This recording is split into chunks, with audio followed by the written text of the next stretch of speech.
வணக்கம். இன்னைக்கு நாம டிவிகேனின் மகளிர் சிறப்பு அறிக்கையில அறிவிக்கப்பட்டிருக்கிற 2 முக்கியமான நலத்திட்டங்களை பத்தி தான் பார்க்க போறோம்.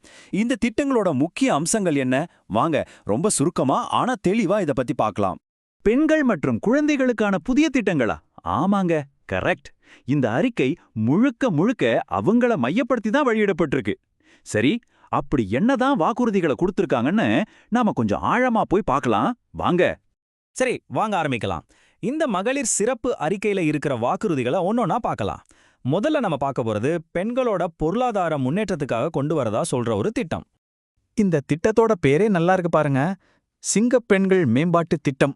இது பேர்ல இருக்கிற மாதிரியே குறிப்பா பெண்கள் நடத்துற சுய உதவி குழுக்களை இன்னும் வலுப்படுத்தணுங்கிறதான் இதோட நோக்கம். அப்போ இந்த திட்டத்தோட முக்கிய நோக்கம் என்னன்னு கேட்டீங்கன்னா, சுய உதவி குழுக்களோட உற்பத்தி திறனை அதிகப்படுத்துறது தான். சரி, அது எப்படி செய்ய போறாங்க? 2 முக்கியமான விஷயம் சொல்றாங்க. ஒன்னு, அவங்களுக்கு ஏற்கனவே இருக்கிற கடன்களை அடைக்கிறது. இன்னொன்னு, தொழில் செய்யறதுக்கு புதுசா மூலதனம் கொடுக்கறது. அவங்கள அதிகாரப்படுத்துறதுக்கான பாதைன்னு ஒரு 4 ஸ்டெப் சொல்லியிருக்காங்க. முதல்ல அவங்களுக்கு இருக்கிற கடன் பாரத்தை குறைக்கிறாங்க. அதாவது நிலுவையில் இருக்கிற கடன்களை அடைக்கிறாங்க. ரெண்டாவதா வட்டியே இல்லாத மூலதனம் கொடுக்கறாங்க. அதுக்கப்புறம் அவங்க செய்யற தொழிலை அடுத்த கட்டத்துக்கு கொண்டு போக ஒரு எம்எஸ்எம்இயா, அதாவது சிறு குறு மற்றும் நடுத்தர தொழிலா பதிவு செய்ய உதவுறாங்க. கடைசியா வருஷா வருஷம் மானியமும் தரோன்னு சொல்றாங்க. கேட்கறதுக்கு ஒரு முழுமையான நிதி ஆதரவு அமைப்பு மாதிரி தான் தெரியுது. இப்போ ஒரு முக்கியமான நம்பருக்கு வருவோம். 5 லட்சம் ரூபாய். ஆமாங்க, ஒவ்வொரு சுய உதவி குழுவுக்கும் வட்டியே இல்லாம 5 லட்சம் ரூபாய் வரைக்கும் நிதி வழங்கப்படும்னு சொல்லியிருக்காங்க. யோசிச்சு பாருங்க, இது அவங்க தொழிலை வளர்க்கறதுக்கு எவ்வளவு பெரிய உதவியா இருக்கும் இல்லையா? வெறும் வட்டி இல்லா கடன் மட்டும் இல்லனா?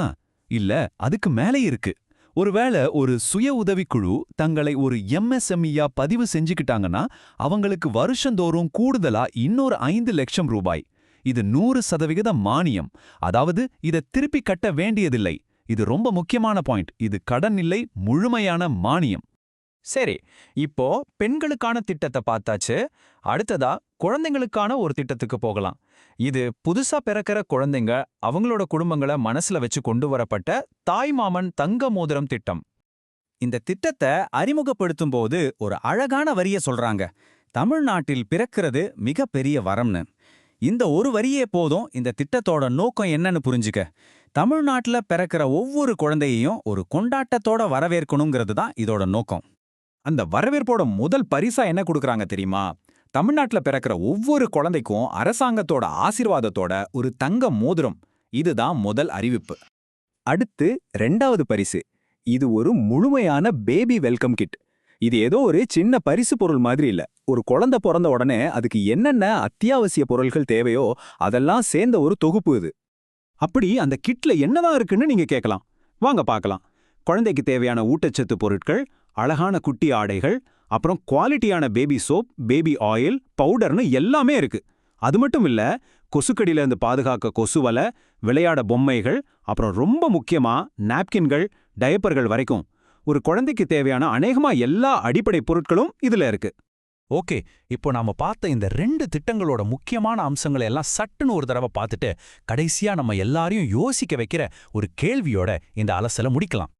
இந்த அட்டவணை பாத்தீங்கன்னா 2 திட்டத்தையும் ரொம்ப சிம்பிளா புரிஞ்சுக்கலாம்.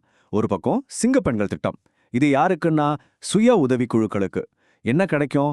5 லட்சம் ரூபாய், வட்டி இல்லாத நிதி, கூடவே மானியமும். இன்னொரு பக்கம் தாய்மாமன் திட்டம். இது யாருக்கு? புதுசா பிறக்கிற குழந்தைங்களுக்கு. என்ன கிடைக்கும்? தங்க மோதிரம், அப்புறம் ஒரு பேபி வெல்கம் கிட். இதுதான் இந்த 2 திட்டங்களோட மொத்த சாராம்சமும். சரி, கடைசியா இந்த கேள்வியோட உங்களை விட்டுட்டு போறேன். இது மாதிரி நலத்திட்டங்களோட உண்மையான தாக்கம் என்னவா இருக்கும்? இது உடனடி பலன்களை தாண்டி ஒரு சமூகத்துல நீண்ட கால மாற்றத்தை கொண்டு வருமா? இல்ல இது வெறும் தேர்தல் கால வாக்குறுதிகளா மட்டும் இருந்துடுமா? இத பத்தி நீங்க என்ன நினைக்கிறீங்கன்னு யோசிச்சு பாருங்க.